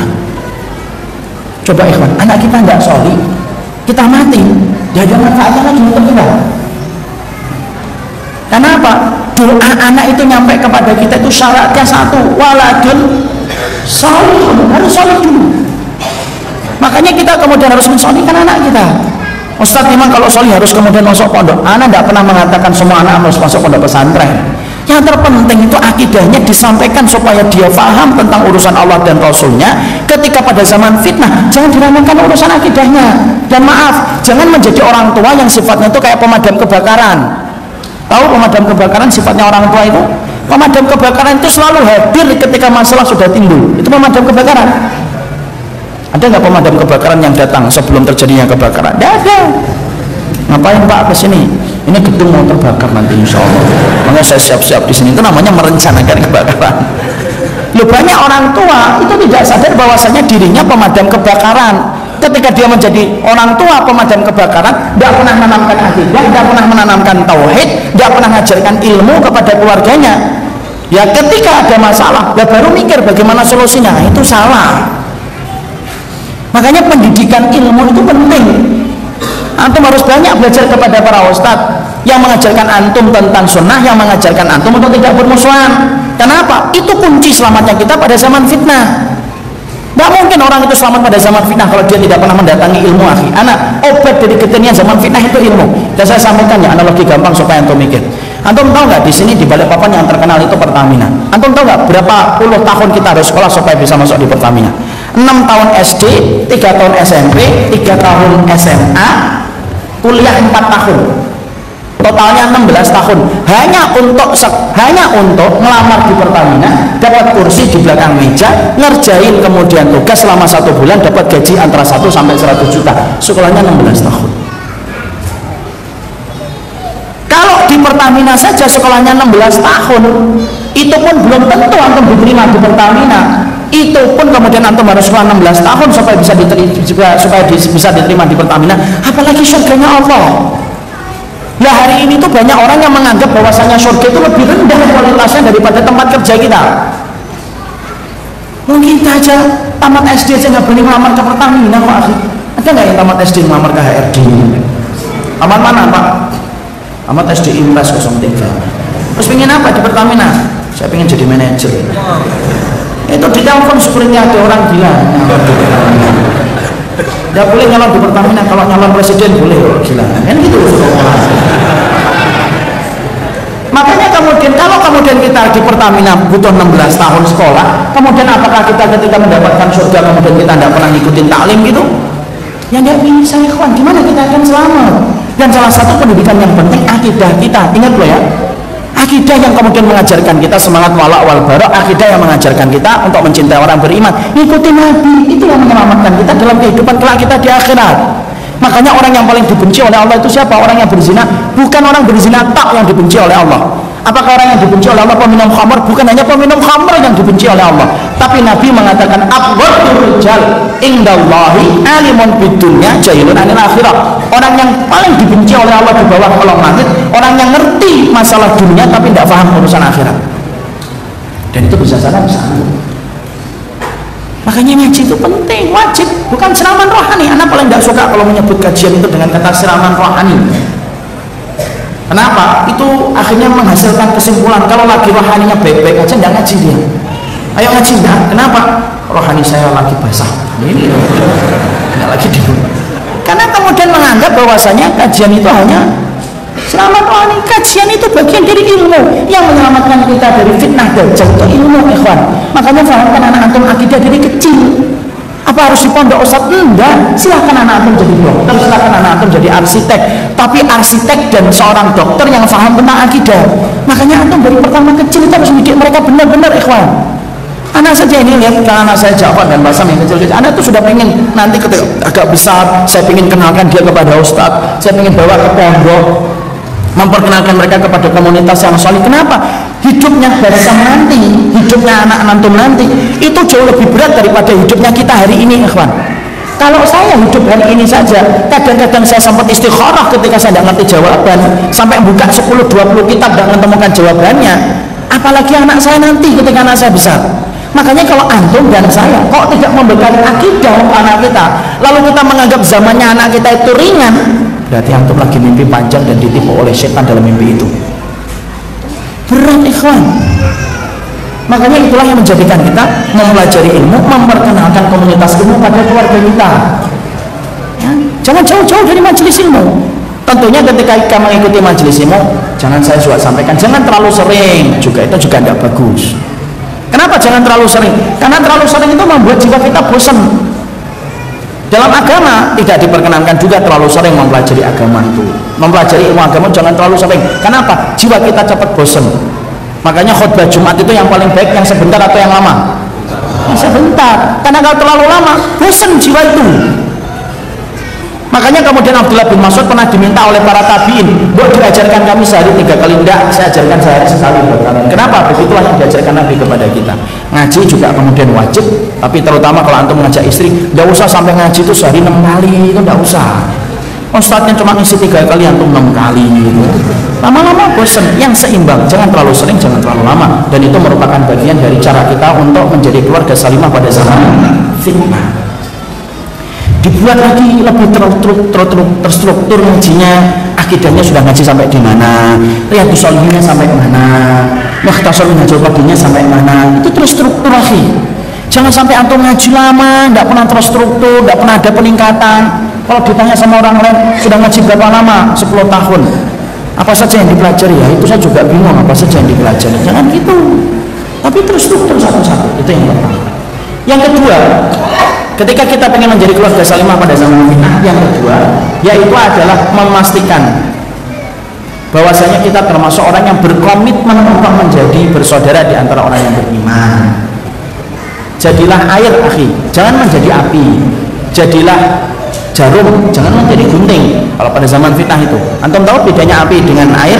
Api sifatnya membakar, air sifatnya mengademkan. Gunting sifatnya merobek-robek persaudaraan, jarum sifatnya yaitu merekatkan persaudaraan. Jadilah antum seorang ikhwan, seorang akhwat itu kayak jarum dan air, sifatnya ngademi, sifatnya itu kemudian merajut persaudaraan. Jangan menjadikan diri kita bagaikan gunting, jangan menjadikan diri kita bagaikan api yang kemudian membakar. Harus bersaudara-saudara, terutama ketika kita hari ini menghadapi musuh yang besar. Makanya kemudian yang kedua menjadikan diri kita pada zaman fitnah itu memperbanyak orang solih. Dan kita bersabar dengan mereka, dan kita harus merajut persaudaraan dengan orang solih. Kenapa Ustadz? Karena itu yang akan mengingatkan kita kalau kita jatuh dalam kesalahan. Dan ingat, kalau antum semakin banyak referensi orang solihnya, maka semakin antum nyaman. Nanti kalau antum meninggal dunia, disolati 40 orang solih, maka antum akan mendapatkan syafaat dari 40 orang solih yang antum kenal. Makanya semangatnya ngaji itu nyari saudara, bukan nyari musuh. Antum kalau sudah punya 40 orang solih, jadi itu termasuk yang pertamanya antum. Nabi mengatakan barang siapa yang meninggal dunia disolati 40 orang solih yang tidak pernah berbuat syirik kepada Allah, maka yang disolati mendapatkan syafaat. Kita perbanyak referensi kita bersama orang solih, karena zaman fitnah kalau sendirian itu susah, sulit. harus bareng-bareng, karena orang solih itu bisa melihat titik lemahnya kita ketika kita menjadi orang yang beribadah kepada Allah. Orang itu melihat titik lemahnya kita. Makanya kalau zaman fitnah bukan menebarkan permusuhan, tetapi menambah persatuan di antara orang yang beriman dan menambah kebersamaan, karena musuh kita terlalu besar, ikhwan. Saya sampaikan ya, Majmu' Fatawa Ibnu Taimiyah. Ibnu Taimiyah itu berkata dalam Majmu' Fatawa juz yang ke-23, wan nasu ya'lamuna annana bainal hanabila wal asyariyah wasyatan wa munafaratan wa ana kuntu min a'dhamin nasi ta'lifan liqulubil muslimin. Kata Ibnu Taimiyah, orang itu paham terjadi perbedaan antara saya, pengikutnya Imam Ahmad bin Hanbal, karena Ibnu Taimiyah itu pengikutnya Imam Ahmad bin Hanbal, dengan kalangan Asy'ariyah ada perbedaan. Dan perbedaan itu cukup tajam. Tapi walaupun ada perbedaan, kata Ibnu Taimiyah, saya adalah orang yang paling berkomitmen untuk mengajak orang untuk saling bersatu. Kenapa Ibnu Taimiyah itu berkomitmen orang untuk mengajak bersatu? Karena saat itu Imam Ibnu Taimiyah menghadapi musuh besar yang bernama bangsa Tartar. Kita ini menghadapi musuh bareng-bareng besar, dan musuh-musuh kita itu kemudian seakan-akan tidak pernah tidur untuk memadamkan cahaya agama Allah. Loh, kalau kita masih bermusuhan itu, terus apa yang kita peroleh dan apa yang kita dapatkan? Makanya tadi malam, mungkin ingat, saya kan menyampaikan tadi malam itu, kalau misalkan orang Suriah, orang duduk bersama kita, melihat kita hanya beda taklim, kemudian kita bertengkar, apa kira-kira yang diomongkan sama mereka? Mereka akan berkomentar, antum tega sekali bertengkar, berselisih, padahal kami narik nafas saja kami itu kesakitan ketika kami disiksa. Itu masalahnya kita, ikhwan. Itu masalahnya kita. Masalah Uighur itu masalahnya kita. Kenapa? Mereka itu saudara iman kita. Loh, kalaupun kita ingin bermusuhan, nanti gitu loh, setelah kemudian kaum muslimin itu kita bela kehormatan mereka satu persatu. Kalau memang fitrahnya antum suka bermusuhan. Tapi di sini kemudian akhirnya kita paham yang kedua ini apa? Kita itu membutuhkan kebersamaan. Itu yang kedua. Yang ketiga, ikhwan, ya, ketika kita menjadi bagian dari keluarga salimah pada zaman fitnah. Yang ketiga, menjadi keluarga salimah pada zaman fitnah. Yang ketiga itu apa? Mengamalkan yang wajib dan yang sunnah. Jangan diremehkan yang sunnah, jangan diremehkan yang wajib, karena itu merupakan bagian dari cara Allah menyelamatkan kehidupan kita. Yang sunnah-sunnah kita lakukan, ya kita kerjakan, ya. Karena salah satu di antara perbuatan yang akan menjadikan kita dilindungi oleh Allah itu ketika kita mengamalkan yang sunnah. Jangan dianggap Allah ini cuma sunnah, jangan gitu. Coba perhatikan, kenapa Nabi Yunus itu ditolong oleh Allah? Nabi Yunus itu ditolong oleh Allah karena kebiasaan sunnahnya Nabi Yunus yang selalu berzikir kepada Allah. Makanya Allah berfirman dalam surat As-Saffat, "Falaula annahu kana minal musabbihin lalabisa fi batnihi ila yaumil yub'atsun." Kalau Yunus itu tidak menjadi orang yang bertasbih kepadaku, maka aku biarkan Yunus itu di dalam perutnya ikan paus. Tapi karena Yunus suka bertasbih, aku selamatkan Yunus dari perutnya ikan paus. Sunnah kita lakukan, ajarin anak-anak kita sunnah. Sunnah itu kan mencakup detail seluruh kehidupan kita. Untuk tahu nggak, syariat yang begitu detail ngatur kehidupan kita itu syariat sunnah. Tidak ada yang tertinggal. Sampai urusan ludah diatur dalam sunnah, urusan bersih diatur dalam sunnah. Ludah saja, kalau antum tahu ya, ludah itu kalau kita bedah saja, sunnahnya banyak. Apa sunnahnya ludah? Satu, kita tidak boleh beludah ke arah Ka'bah. Kenapa nggak boleh beludah ke arah Ka'bah? Karena nanti akan kembali ludah itu ke kita pada waktu hari kiamat. Makanya kalau sebelum beludah buka itu apa kompasnya, oh Ka'bah sono, beludahnya sono. Satu, masalah ludah. Dua, masalah ludah. Kalau kita lagi sholat, bacaan kita terganggu, kita disuruh ludah ke sebelah kiri. Nanti insya Allah kata Rasulullah itu setan yang namanya khojab yang mengganggu antum dalam sholat, ludahin sembari antum membaca isti'adzah. Ludah itu yang kedua. InsyaAllah. Tapi kalau setelah antum berludah kok tidak hafal-hafal, itu berarti bukan salahnya setan, salahnya antum sendiri yang lemah iman dan lemah hafalan. Mungkin setannya mikir kok saya yang disalahin. Itu yang kedua.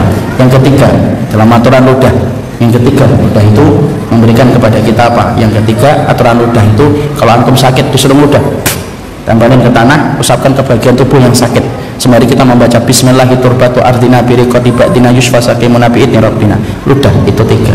Empat, anak antum lahir, antum kasih itu teknik, antum cocol-cocol untuk kurma, ludah yang sudah campur dengan kurma masukkan ke langit-langit mulutnya anak antum. Empat. Lima, kemudian ludah itu najis atau tidak najis. 6, itu masih banyak, itu baru ludah.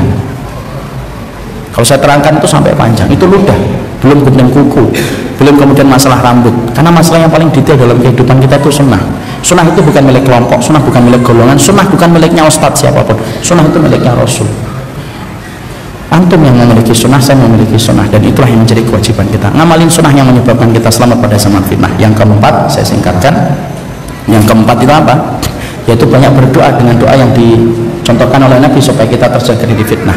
Salah satu doa yang tidak pernah saya tinggalkan hari ini, sudah hampir 3 tahun terakhir, doa saya ketika mengikuti apa yang diajarkan Nabi dalam riwayat Muslim. Allahumma inni a'udzubika minal fitani ma dhahara minha wa ma batan. Ya Allah, saya berlindung dari seluruh macam fitnah yang nampak dan tidak nampak. Dan itu doa yang diajarkan Nabi supaya kita terjaga dari fitnah. Ayo kita coba sebutkan bareng-bareng. Allahumma inni a'udzubika minal fitani ma dhahara minha wa ma batan. Nah, itulah doa yang diajarkan Nabi supaya kita terjaga dari fitnah, karena kita hidup pada zaman fitnah.